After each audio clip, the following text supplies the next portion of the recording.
এখন সংসদের তৃতীয় অধিবেশনের প্রথম বক্তব্য রাখবেন মিস্টার হারুন। মাননীয় সদস্য, আপনার সময় 5 মিনিট। ধন্যবাদ মাননীয় স্পিকার। মাননীয় স্পিকার, আমি এইটা ভেবে অনেক গর্বিত যে আমি বাংলাদেশী। প্রকৃতির এই সবুজ শ্যামলে ভরা 6 ঋতু দিয়ে গড়া সুন্দর একটি দেশ, যার নাম বাংলাদেশ। কিন্তু অত্যন্ত দুঃখের সাথে বলতে হয়, এই অকালপক্ষ দেশে শান্তি, সম্মান, মানবতা, ন্যায় বিচার কোনোটাই নেই মাননীয় স্পিকার। মাননীয় স্পিকার, আমরা এমন এক দেশে জন্মগ্রহণ করেছি যে দেশে আইনের চেয়েও মাদক কারবারিদের পাওয়ার বেশি। এমন এক দেশে জন্মগ্রহণ করেছি যে দেশে অন্যায়, অত্যাচার, অবিচল প্রতিনিয়ত ঘটে যাওয়ার পরেও এর কোনো প্রতিবাদ নেই। আর প্রতিবাদ করবি বা কে? যে প্রতিবাদ করে তার বেঁচে থাকার অধিকারই হারিয়ে ফেলে মাননীয় স্পিকার। মাননীয় স্পিকার, আজ আমরা উন্নতিশীল জাপান থেকে প্রায় 200 বছর পিছিয়ে কেন জানেন? তারা সরকারের আদেশ অনুযায়ী প্রতিদিন 8 ঘন্টা ব্যক্তিগত ডিউটি করার পরেও নির্দিষ্ট 2 ঘন্টা দেশ এবং দেশের উন্নয়নের লক্ষ্যে কাজ করে থাকে মাননীয় স্পিকার। আর আমরা কাজের পাশাপাশি একে অপরের পিছনে আঙ্গুল ঠেকাতে ব্যস্ত থাকি, চুরি, ছিনতাই, খুন খারাপি করে নিজে বড়লোক হওয়ার চেষ্টা করি মাননীয় স্পিকার।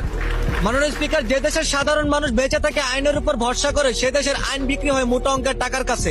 যে দেশের মা বোনেরা রাস্তায় হাঁটলে সম্মান নয় ধর্ষণ হয়, সে অভিশপ্ত দেশে কিভাবে আল্লাহর রহমত আসবে মাননীয় স্পিকার? দেশটা যেন আজ মাদক কারবারিদের হাতে। প্রতিটা এলাকা, প্রতিটা অঞ্চল আজ মাদক দ্বারা পরিপূর্ণ মাননীয় স্পিকার। আর মাদক হলো এমন একটা জিনিস, যে খায় সে নিজেও ধ্বংস, এমনকি পাড়া প্রতিবেশীদেরকে অত্যাচার করে বেড়ায়, কারণ তাকে সবাই ভয় পায় মাননীয় স্পিকার। মাননীয় স্পিকার, যে দেশের শিক্ষার্থীরা দেশ ও জাতির উন্নয়নে 24 ঘন্টায় পড়াশোনায় মনোযোগ দেওয়ার কথা, সে দেশের শিক্ষার্থীরা প্রেমিক প্রেমিকা, গার্লফ্রেন্ড বয়ফ্রেন্ড নিয়ে পার্কে ঘুরে। এটার জন্য তাদের বাধ্যতামূলক হয়ে গেছে মাননীয় স্পিকার। যে দেশে স্কুল ড্রেস পরে শিক্ষার্থীরা ভালোবাসার মানুষ নিয়ে পার্কে জড়িয়ে ধরে বসে থাকে, বুকরা হিজাব পরে টিকটকে নাচানাচি করে, সেই জাতি কখনো দেশের উন্নয়নের আশা করতে পারে না মাননীয় স্পিকার। মাননীয় স্পিকার, আপনি সহ পুরো জাতির কাছে আমার একটাই আবেদন, ব্যক্তিগত নয়, দেশ উন্নয়নের চেষ্টা করুন। মারামারি, খুন খারাপি, চাঁদাবাজি, টেন্ডারবাজি বাদ দিয়ে আল্লাহর নৈকট্য লাভ করে দেশে শান্তি ফিরিয়ে আনুন। ধন্যবাদ মাননীয় স্পিকার। দ্বিতীয়বারের মতো সংসদে বক্তব্য রাখবেন মোহাম্মদ দুলাল। মাননীয় সদস্য, আপনার সময় 6 মিনিট। ধন্যবাদ মাননীয় স্পিকার। মাননীয় স্পিকার, আমাদের দেশে যাতায়াত ব্যবস্থা এতটাই দুর্বল যে গত ঈদ উল ফিতরে কর্মস্থল থেকে বাড়ি ফেরার পথে সড়ক দুর্ঘটনায় প্রাণ যায় হাজারো মানুষের। যেখানে করার কথা ছিল পরিবারকে নিয়ে আনন্দ, সেখানে নেমে আসলো সুখের ছায়া মাননীয় স্পিকার।